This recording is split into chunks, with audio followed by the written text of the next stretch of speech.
23 বছর পর অস্ট্রেলিয়ার মাটিতে টেস্ট খেলতে নেমে বাংলাদেশ যেন ঘোষণা দিচ্ছে 2 যুগ আগের সেই আনকোরা টেস্ট খেলুড়ে দল আর তারা নয়। টসে জিতে ব্যাটিংয়ের সিদ্ধান্ত নিয়েছিল স্বাগতিক অস্ট্রেলিয়া। তবে ডারউইনের মারারা স্টেডিয়ামে প্রথম টেস্টের প্রথম সেশনেই স্বাগতিকদের চেপে ধরেন বাংলাদেশের পেসাররা। শুরুটা করেন হাসান মাহমুদ, এরপর ইবাদত হোসেন এবং সবশেষ অস্ট্রেলিয়ান ব্যাটারদের জন্য দুঃস্বপ্ন হয়ে হাজির হন তাসকিন আহমেদ। জায়গা কেনার পর কোনোদিন ভাবিনি বাড়ি দেখে যেতে পারবো। বাবা, তুমি করেছো জমি আর আমি করলাম বাড়ি, এখন থাকবে তোমার নাতি। বসুন্ধরা সিমেন্টের দৃঢ় গাঁথুনি গড়েছে 3 প্রজন্মের এক ঠিকানা। শক্তির মানদণ্ডে উত্তীর্ণ বসুন্ধরা সিমেন্ট। বসুন্ধরা সিমেন্ট, প্রজন্মের বন্ধন। এই 3 পেসারদের তোপে প্রথম সেশনেই 4 উইকেট হারায় অস্ট্রেলিয়া।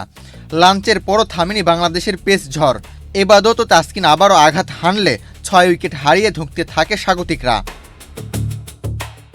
ডারউইনের মারারা স্টেডিয়ামের ড্রপ ইন পিচে কেমন করবে বাংলাদেশ? টাইগার পেসাররা অস্ট্রেলিয়ার শক্তিশালী ব্যাটিং লাইন আপকে কতটা চ্যালেঞ্জ জানাতে পারবেন তা নিয়ে ছিল নানা প্রশ্ন। এর সঙ্গে ছিল একাদশ নির্বাচন নিয়েও কৌতূহল। 3 পেসারের আক্রমণে 3 নম্বর পেসার হিসেবে খেলবেন কে? খালেদ আহমেদ নাকি ইবাদত হোসেন? সব জল্পনা কল্পনার অবসান ঘটিয়ে শুরু হয় ডারউইন টেস্ট।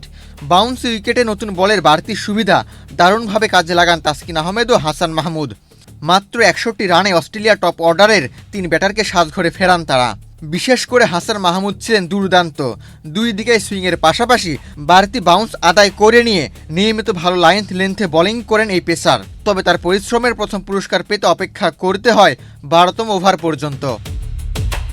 হাসান মাহমুদের বলে 2 ওপেনার ট্রাভিস হেড ও জ্যাক ওয়েদারল্যান্ডকে হারায় অস্ট্রেলিয়া। এরপর 3 নম্বর পেসার হিসেবে একাদশে জায়গা পাওয়া ইবাদত হোসেনের বলে ফেরেন 1 ডাউনে নামা মার্নাস লাবুশেন। সবশেষ তাসকিন আহমেদের শিকার ক্যামেরন গ্রিন। প্রথম সেশন শেষে 74 রানে 4 উইকেট হারিয়ে লাঞ্চে যায় অস্ট্রেলিয়া। লাঞ্চের পর ইনিংস মেরামতের চেষ্টা করেন স্টিভেন স্মিথ ও অ্যালেক্স ক্যারি। দুজন মিলে গড়েন 56 রানের জুটি। তবে ইবাদত হোসেনের দুর্দান্ত ইনসুইংয়ে ক্যারি বোল্ড হলে ভাঙে সেই প্রতিরোধ। 129 রানে পঞ্চম উইকেট হারায় অস্ট্রেলিয়া। ষষ্ঠ উইকেটেও বেশি দূর যেতে পারেননি স্বাগতিকরা। তাসকিন আহমেদের অসাধারণ এক ডেলিভারিতে 12 রান করে বোল্ড হন নতুন ব্যাটার বেন ওয়েবস্টার। অফ স্ট্যাম্পের বাইরে ব্যাক অব দ্য লেন্থের বলটিতে ভুল লাইনে ব্যাট চালিয়েছিলেন ওয়েবস্টার। তাতে ভেঙে যায় তার স্ট্যাম্প। ম্যাচে এটি তাসকিনের 2য় উইকেট আর বাংলাদেশের ষষ্ঠ। আবু তালহা, বাংলাদেশ প্রতিদিন।